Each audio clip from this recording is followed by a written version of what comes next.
Саламатсыздарбы? Эфирде күн өзөк. Аны мен Керим Айдаров алып барам. Биз бүгүн мына жакында кылган эгемендүүлүк күнүбүзгө карата эгемендүүлүк бизге, биздин өлкөгө эмне берди деген теманын тегерегинде кеп кылалы деп турабыз. Бүгүн бизде конокто белгилүү ишкер, мурдакы экономика министри Эмил Үмөталиев жана саясаттануучу Табыл Акеров болмокчу. Куш келипсиздер, урматтуу коноктор. Биздин мына бир караганда 27 жыл көзөрмөн болуп калды. Бирок тарыхта калың барактар менен чоң барактар жазылып калды. Биз ушуну биз өзүбүздүн көз карашыбызда азын улак кеп кылалы деп турабыз. Айтыңыздарчы, адегенде биз баштайлы саясат жаатында эгемендүүлүк бизге эмне берди? Сиздердин көз караш боюнча кимиңиздер баштайсыздар? Эмил байке, улуу катары. Эми рахмат. Бул маселени кеңири мындан да терең талкуулаганга керектелет эле, бирок ушу сиздер демилгелеп бул сөздөрдү аракет кылган, бул сөз баштаганга аракет кылганыңыз бул эң керектүү нерселерден. Анткени эгемендүүлүк, эгемендик дагы, эгемендүүлүк дагы бул такай талкуулана турган, такай ой, пикир, иш аракеттери электене турган нерсе. Биздин коомчулукта ушул маселелер аз талкуулангандыгы бул биздин эгемендикке же эгемендүүлүккө толук ээбизби же жалтактап ошондон качып биз толук ээ боло албай, толук ой пикирибизди жүгүртө албай, толук саясатыбызды жүгүртө албай турганыбыздын белгисиби деп мындай суроо коет элем биринчиден. Экинчиден, жөнөкөй мисалдардан баштайлы. Мына биз 91-жылга чейин кыргыз эли өзүнчө өз тышкы саясатын жүргүзө алчу эмес. Мисалы, бизден ошо 91-жылдан мурда жылына сырткы өлкөлөргө чыккан адамдардын саны ашып кетсе 2 троллейбуска эле батып калчу. Бүгүнкү күндө бир эле күндө 2 эмес 20-30 троллейбуска баткыдай адам күнүнө сырткы башка өлкөлөргө чыгып атышат. Ошондой эле сырттан да конокто тосчу эмеспиз. Бишкектен, Фрунзе шаарынан ары эч ким жылалчу эмес. Фрунзе шаарына келген сырткы коноктордун саны ошол бир автобустан ашчу эмес. Бүгүнкү күндө биз кенен чонун жүздөгөн миң конокторду тосуп калыптырбыз. Жылына миллионго жакындап калыптыр. Демек бул жакшы деген кеп да?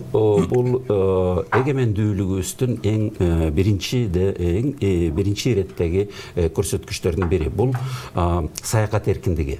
Инглишче freedom of movement деп коет, орусча свобода передвижения деп.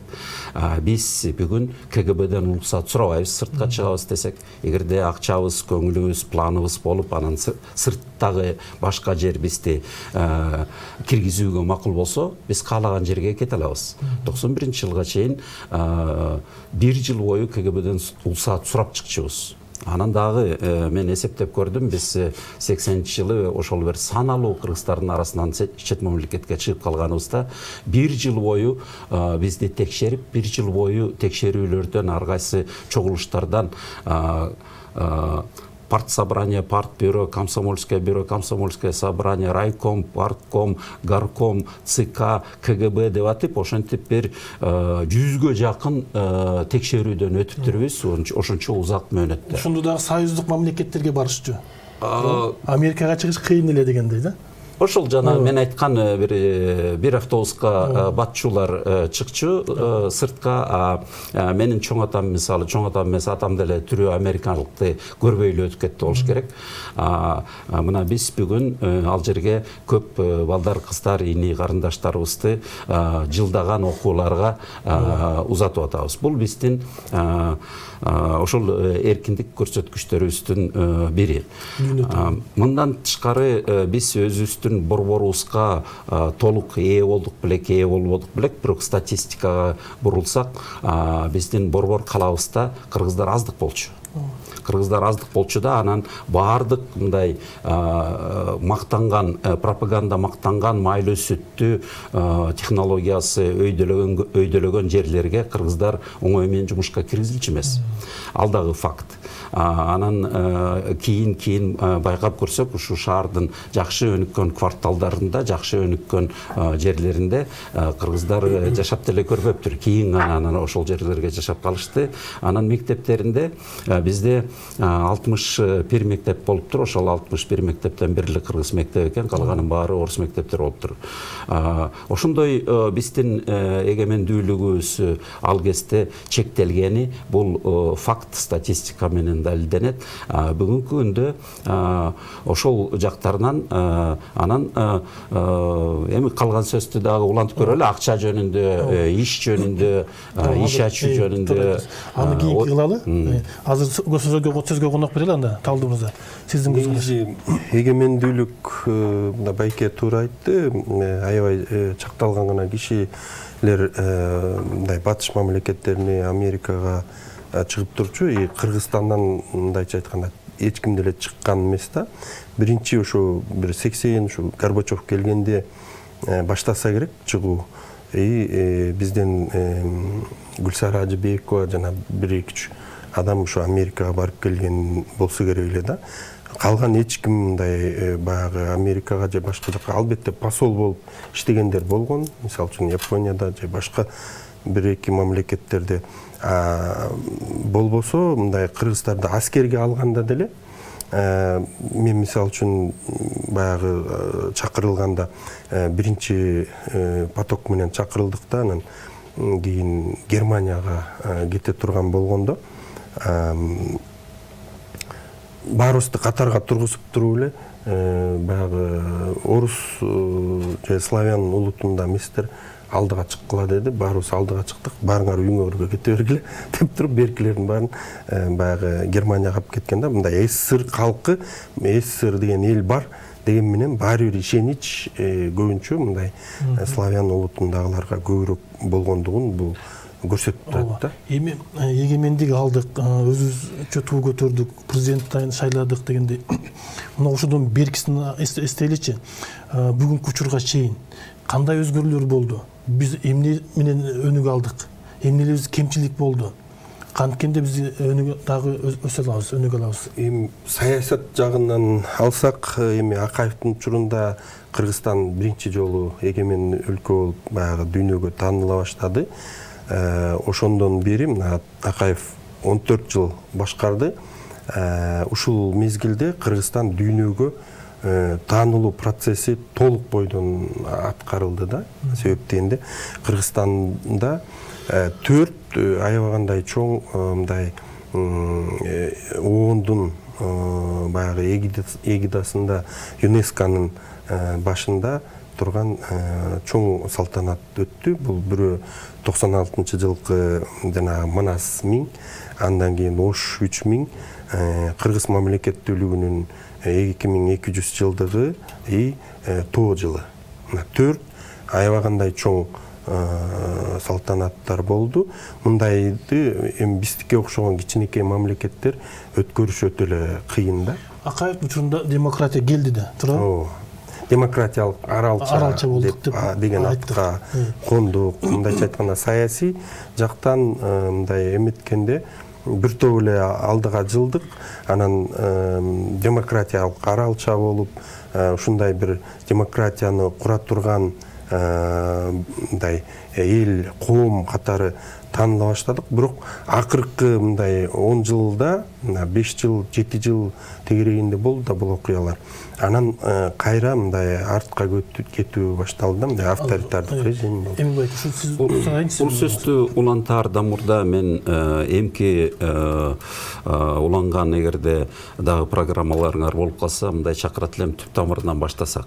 Эгемендик же эгемендүүлүк кимден жана эмнеден депчи. Эмнеден дегенде биз ошо кайсы баалуулуктардан арылып, кайсы баалуулуктарды көздөй бурулдук же бурулгубуз келет деген маселени көтөрөт элем. Анткени ошол жерде эң чоң көйгөй жатат да. Анткени кайсы баалуулуктан арылыш керек экенин кыргыз эли толук таптыбы, таба элекпи? Азыркы демократия дегенибиз түшүнүк бул үстүртөн түшүнүк да. Демократия мурдакы системага караганда кайсы баалуулуктан баш тарткысы келет? Буга да мисал бар, азыр кайрылып келели. Анан кимден дегенде биз 1860-жылдардан бери Орусия цар империясына баш ийип калганбыз да. Аны моюнга алыш керек дагы. Андан кийинки анын уландысы Советтер Союзунда болду. Советтер Союзунун деле баштапкы каласы Москва болгон. Ошентип Москвага бурулуп келгенбиз. Анан ошол системадан биз канчалык эгемендик, канчалык эгемендүүлүккө ээ боло алдык. Аны да эгерде талкууласак териштире турган маселе да. Мисалы бүгүнкү күндө биз ошо Москва бириктирген ОДКБнын мүчөсүбүз жана Евразестин мүчөсүбүз. 91-жылга чейин Москва бириктирген милитардык аскер уюму Варшав уюму деп аталган. Ал уюмдун тегерегинде 30-40ка жакын өлкө бар эле. Анын ичинде азыр ушул 5-өбүз эле калдык. Болгондо да 15 республиканын 10-о баш тартып кеткен. 10-о баш тартып кетип, мына жаныбыздагы Өзбекстан ОДКБдан чыгып кеткен, Тажикстан болсо Евразеске кирбей койду. Ошентип тегеректеги өлкөлөрүбүздөн, Казакстандан тышкары биз эле жалгыз ошол уюмдардын ичиндебиз. Бирок андан дагы көйгөйлүү маселе бул эмнеден деген маселе. ГДР менен ФРГ бириккени менен ГДРдин калкы ушул убакка чейин кандайдыр бир түшүнүксүз добуштарды берет экен да. Тиги ГДР социалисттик деп таанылганы менен, бирок добушка келгенде радикал күчтөргө, улуттук күчтөргө, мындай кандайдыр бир орток баалуулуктарды колдогон эмес, аябай радикалдуу агымдарга көбүрөөк добуш берип коюшат экен да. Анан ал эмне болду экен деп түшүнө келишсе, көрсө биз жактырбаган, мурда жактырбаган ФРГ, Батыш Германиясы, алар 45-жылдан баштап кичинекей баладан кары чалына чейин бул гитлеризм гана эмес, гитлеризмдин эң бизге керексиз нерсеси бул зомбулук. Адамды бөлүү, адамдык орток адамдардын орток баалуулуктарына берилгендин ордуна, ошолорду колдогондун ордуна адамдарды бөлүп жарып, анан кийин бир адамдын кызыкчылыгына экинчи адамды керек болсо өмүрүнөн айрылтууга чейин барган саясатты түшүндүрүп келишиптир да. Чыгыш Германияда, bizde дагы, биз ошол мезгилде гитлеризмди жамандаганы менен, анан 91-жылдан бери коммунисттик идеологиядан баш тарттык деп жарыялаганыбыз менен, бирок бүгүнкү чейин адамдын өмүрү эң ыйык экенине дале ойдон бийликтегилер өтө маани бергиси келбей, саясатта дагы ушу элди куугунтуу, элдин көңүлүн угуу, элдин каршылыгы менен эсептешүү, адамдын үнү, адамдын өмүрүн эң барктуу деп эсептегенге биз дале бурула элекпиз деп. Даяр эмес, бурулгубуз келбей атат. Бийлигибиз бурулбай атат. Эл кантип даяр эмес болсун? Эл ооба бир учурда бийлик кааласа да каалабаса да жетиши мүмкүн. Бирок көп нерсе бүгүнкү шартта бул бийликтин иши, бийликтин милдети. Анткени элдин атынан бийликке келип аткандан кийин бийликтин иши ошо же адамдын өмүрүн коргоого бурулуу, бүт элдин күчүн ошо элдин теңдигине буруу, же болбосо элди бөлүп жарып башкарганга ыкма табуу. Аябай бир жакшы ой айтты, сиз ошого кошуласызбы? Туура, негизи туура айтып атат. Бирок мындай коомдун өнүгүүсү өзү эле мындай баарын ордуна коет деп ойлойм да мен. Албетте бизде жанагындай фашизм мына бүгүн көпчүлүктөрү даже андан кетип атпайбы? Кайра мисалы үчүн Украинада ошол фашизмди колдогон лидерлерди, Бандераны мындай көтөрүп чыгып атышат да.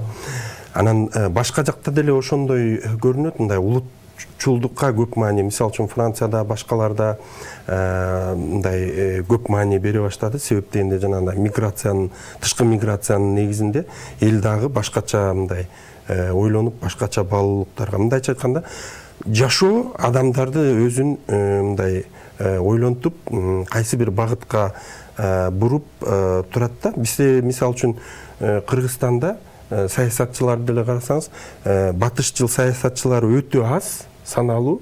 Ал эми орусиясыз саясатчылар аябагандай көп. Мына ушунун баары тең ошо биздин коомубуздун өнүгүүсүнө таасир берип атат. Бирок Кыргызстандын коому азыр аябагандай өзгөрдү. Баягы аң сезими дагы кыргыздардыкы аябагандай өзгөрдү. Мына кечээ жакында эле мен тиги Фейсбуктан Америкадагы кыргыздардын бир топтомун көрдүм. 150 бала жалаң жанагындай IT менен иштеген, компьютер менен иштеген балдар чогулуп өзүнчө бир уюм түзүп, Кыргызстан менен байланышып, бияктагы айтишниктер менен бирге аракеттенебиз деп мына ушундайга келип атат да. Анан же болбосо бизде мисалы үчүн депутаттарды атайы бир чакыруулар менен чек мамлекеттерге барып көрүп келип атпайбы? А бизде болсо Орусияда иштеген балдар, мен мындай көпчүлүгү менен сүйлөшкөндө байкайм, ошол жакта иштеп, анан акча таап, анан кийин үйлөрүнө дагы биякка акча жиберип, анан Францияга, башка жактарга барып кыдырып келген дагы балдар, кыздар бар да. Мындайча айтканда, кыргыздардын аң сезими аябагандай эле мындай алдыга озуп кетти десек болот. Мен ушул жерден айткым келип турат да, жана сиздер айтып атпайсыздар, бийлик бурулбай атат, бурулгусу келбей атат депчи. Бирок коңшу өлкөлөргө караганда биз шүгүр деп айтсак болот го дейм. Анткени бизде эркиндик бар, бир топ, бизде демократия бар дегендей. Коңшу өлкөлөрдө салыштырып көрсөк эмес беле? Бул туткун да. Эгерде такай жаман менен салыштыра берсек, эч качан өспөйбүз. Анан коңшу өлкөлөрүбүз жаман болсо, биз алар менен эле салыштырып өзүбүздү кандай алаксыта берген, бул саясий туткун. Сиз эч качан спортту караганда эң акыркы орундагыларды эстебейсиз. Кайсы адам болбосун спортту карап атканда чемпиондорду гана карайт. Маданий турмушта дагы мага окшогон ырда элбагандарды эч ким карабайт, ырчы деп. Эң таанылган ырчыларды тааныйбыз, ошолордон үлгү алабыз. Анан кийин саясатка келгенде эле жамандар менен теңелип эле, анан кийин алаксытып, алдап бере беребиз. Дүйнөдө кимдин жетишкендиги илгери болсо, ошолорду карашыбыз керек. Эң жөнөкөй ар бир адамга түшүнүктүү эки көрсөткүч бар. Аны баардыгыбыз тең эле интернеттен жеңил таба алабыз. Пропаганда аны жашырат, бирок биз таба алабыз. 3 көрсөткүчтү айтайын. Биринчи көрсөткүч, бүт дүйнөдөн кайсы бир жактардан акча такар куюлуп чыгып кетип турат. Мына азыркы маалыматтардан Орусиядан көп жылдардан бери 150 миллиардтан 50 миллиардка чейин жылына чыгып кетип турат. Кыргызстандан дагы мурда бир 10 чакты миллион чыгып атыптыр, азыр жүздөгөн миллиондор чыга баштаптыр. Ушул чыгып аткан акча бул кайсы өлкөдө адилеттүүлүк бузулуп, адамга коркунуч туулуп турса, ошол жерден акча чыгып кетип турат. Бирок кайсы жерге көбүнчө топтолуп атат, аны деле таба алабыз. Ошол кайсы жерге топтолуп атса, ал Лондон дейсиңерби, Америка дейсиңерби, Швейцария дейсиңерби, Австрия дейсиңерби, мына ошол жерге, эмнеге ал жерге ишенип топтолот? Ал кайсы укук коргоо бар ал жерде? Баары тең ошол жерге ишенип, ошол жерге акчасын коргоп атканы. Экинчи, бул адамдар. Дүйнөдө адамдардын саны өзгөрүлбөйт, космоско учуп кете элекпиз, океандын астында жашай элекпиз. Бирок бир жерден куюлуп чыгып турат, бир жерге куюлуп кирип турат. Мисалы, Орусиядан ондогон миллион адам чыгып турат. Биздин дагы адамдарыбыз башка жакка, анан көбүнчө Орусия аркылуу чыгып атат. А кээ бир жерлерге кирүүгө очередтер. Алар коргонуп атышат, ай, этияттап, бизди каптап кетпей, келе бергиле, бирок каптап кетпей келелечи деп. Бул түндүк Европа, дегиле батыш Европа жана Америка, Канада. Демек жакшыбы жаман эмес, мен азыр жакшы жаман дебейм. Санын карап эле эл чечсин өзү. Кайсы жерге куюлуп кирип атса, эмнеге эл ал жерди тандап атат? Үчүнчүсү, жаман жакшы дейбиз. Кайсы тилди укпасаң өздөрүн мактайт, башкаларды жамандайт. А силер карап көргүлө, кимдин паспортуна дүйнөдө 208ге жакын өлкө бар экен. Ошол 208 өлкөнүн бири-биринин ортосунда биргелешкен баардыгыбызга түшүнүктүү виза чектөөсү бар. Эгерде виза чектөөсүн бир өлкө башка өлкөнүн жарандарынан алып таштаса, мен силерден коркпойм, мен силерге ишенем, кире бергиле дейт экен. Жок, силер кире бергиле, бирок виза алып киргилечи десе, анда толук ишеним жок. Ошентип Кыргыздын жараны, Кыргыздын паспорту дүйнөдөгү 200 өлкөнүн 68 өлкөсүнө уруксаат берет экен, чектөөсүз киргенге. Орусиялардыкы 118 өлкөгө гана кире алат экен. А бирок жанагы демократиялык, парламенттик деп аталган 20-30 чакты өлкөнүн жараны 180ден 190 өлкөгө визасыз кире алат экен. Жаман, жакшы, ал алдамчылардын, же калпычылардын, же саясаттын, жалган саясаттын сөзү болушу мүмкүн. А бирок ошол 180 менен 190 өлкө алардан коркпой, аларга ишенип, аларды чакырып тургандан кийин алардын билгени бар экен да.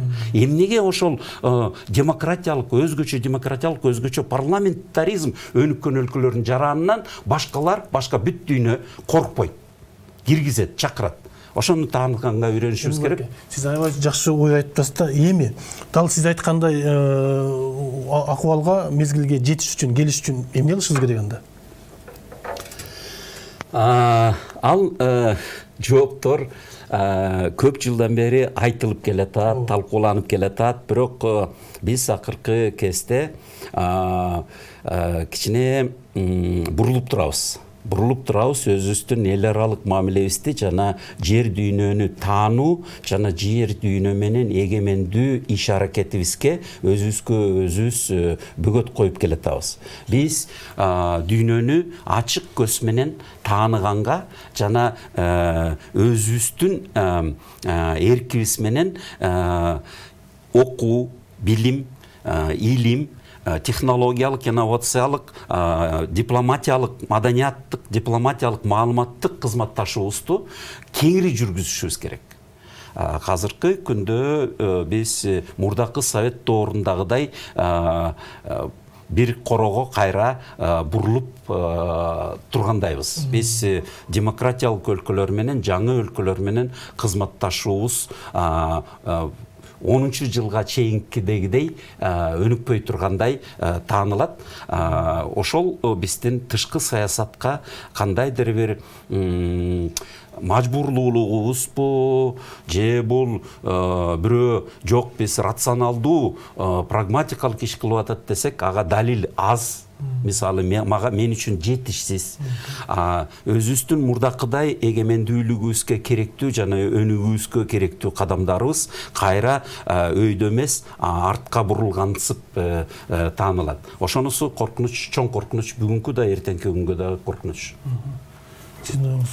Менимче бул жерде Кыргызстан бир гана жол, бул алдыга жылуу жолун караштырыш керек. Мисалы үчүн өкмөт аябагандай мыкты кадрларды алып келип туруп, ошолорду иштетиш керек. Кыргызстандыктар өздөрү эле аң сезими боюнча мындай өзгөрүп атат. Күндөн күнгө, жылдан жылга башкача болуп мындай өзгөрүп келатабыз. Бирок бизде мына байке айткандай жанагындай бийлик структуралары өзгөрө албай атат. Себептен традициялык коомдон мындай биротоло ажырап чыга албай кандайдыр бир деңгээлде ошол жагынан анан бир аз тоскоолдуктар бар да, коомдун алдыга жылып кетишине. Бул бир нерсе. Анан Эмил байке айтып атпайбы, эмне үчүн бүт баары эле тиги өлкөлөргө барып атат, биз кошо кетип атабыз. Ошону менен тилер демек бизден жакшы сапаты жагынан да, бардык жагынан деп атпайбы. Жок, бизде да ошондой кылып курсак болот. Буну мына жанагындай биз эмнеге андай боло албай атабыз? Бул туура биринчи кезекте бул коррупция, экинчи кезекте жанагындай традиционализм, баягы урууга бөлүнүшүп, анан кландар бири-бири менен кагылышып, мына ушундай окуяларыбыз бар. Жанагындай түндүк түштүк проблемалар. Мына ушунун баары тең бизге мындай толук ишеним бербей атат да башка өлкөлөр. Мына биз жана бабамдын учурунда канчалаган мамлекеттерге ачтык. визаларды туура, а бирок куюлуп кирип кеткен жок да бизге. Себеп дегенде бул акырындан барып келет. Мен батышка барганда мына жеке инсандардын үйлөрүндө болдум да, Германияда, башка жактарда. Ошолор достордун, ата-энелеринкинде болдум. Эми алар деле мындай жанагындай 3 этаждуу сонун үйлөр, эң башында тиги душу бар, эмнеси бар, бүт шарты менен үйлөр да. А бирок мен ошолордун баарын ойлоп көрүп баарын билип, анан ойлодум да, эми мунун баарын булар ошол эле замат бүгүнкүдөй кылып монтип куруп салган эмес да. Бул дагы акырындык менен келип ошентип курган. Кыргызстандагы мен ойлойм бул аябай эле туура жол менен баратат. Албетте жанагындай биздин традиционализмдигибиз баары тең бизди кармап, тырыштырып турат, бирок баары бир Кыргызстан ачылып келатат. Кыргыз коомчулугу ачылып келатат. Албетте мен ойлойм бизге кереги жок толук батыштагыдай коом болобуздун. Себеп? Биз тескерисинче ушундай негизде сакталып, баягы өзүбүздүн мындай жанагы кыргыз эли катары сакталып калганыбыз бизге өтө маанилүү. Себеп дегенде мынакей айтып атпайбызбы, туризм бул баягы булак болуп атпайбы, өзүнчө эле мамлекеттин өнүгүшүндө, коомдун өнүгүшүндөгү булак. А эгер сен мисалы үчүн батыштагыдай болуп алсаң, сен тилиң орус тилинде сүйлөсөң, бүт жазмаларың баары орусча болсо, бияка келүүнүн кажети жок болот, анда Орусияга эле барып алышат да. Ошондой бизде мына жанагы көчмөндөр батыш деп орусты айтып койгонуңуз жок, орус батыш эмес да. Жок. Орус батышка каршы болуп атпайбы? Жок, бирок орус менен орустар деле ошондой болуп атпайбы? Ошондой эле. Алар андай эмес. Анан көчмөндөрдү алалы. Баягы көчмөндөр оюнданчы. Мына ошолордун баарын канчалык көбүрөөк сактасак, ошончолук биздин кызыкчылыгыбыз башкаларга караганда биз кызыгыраак болобуз да. А эгерде биз орусча сүйлөп, баардыгын тең мындай ошо орустардай эле мамиле кылсак, бизге анчейин кызыгы жок болот. Биздин өзүбүздүн кейпибиз азиат же болбосо баягы кыргыз болгонубуз менен биз өзүбүз орус эле болуп калгандай болуп атпайбы? Орус батышка кирбейт да, Жапон батышка кирет. Түштүк Корея батышка кирет, Тайвань батышка кирет, Сингапур батышка кирет. Ошону эске алып коюшубуз керек да. Ошону туура айтып атасыз азырчы. Япон бул батыш эмес да, туура? Батыш деп аталат. Батыш культурасы гана. А бирок Япон деген бул батыш эмес. Алар бүтүндөй өзүнүн этникалык өзгөчөлүгүн сактап калган. Ошонусу менен кыйын, ошонусу менен аларга көп кызыгуу болот. Арзуу болот. А биз деген башкача орусча ассимиляция болуп калсак кандай? Батыш деген сөздү бул азыр таанып алган себебибиз дагы ушул дагы бул мурдакы пропаганданын калдыктары да, ушуну айырмалай албай турган себебибиз дагы бул калдыктары. Мен дагы бир үчүнчү маселени коет элем. Жанагы эгемендик дегенде кимден деген бул мурдакы империядан, эмнеден деген бул жана зор зомбулукту культ кылган пролетариат диктатурасы жана коммунисттик идеологиясы. Анан да үчүнчү нерсеси бар. Ошону да эске алып сөзсүз түрдө ошону талкуулап туралы. Бул эгемендик кимден, ким үчүн эгемендик деген? Бул бийлик үчүнбү, режим үчүнбү? Бизди бүгүн багындырып турган же болбосо эл үчүнбү деп. Анан ушул үчүнчү маселе айтканда ар бир адамга таандык, бүгүнкү учурга таандык конкреттүү бир нерсе бар. Биз эгерде жанагы кайсы маселени карабайлы, бул элге таянабыз десек, анда элдин шайлоо, таза ишеничтүү шайлоо аркылуу бийликке катышуусу.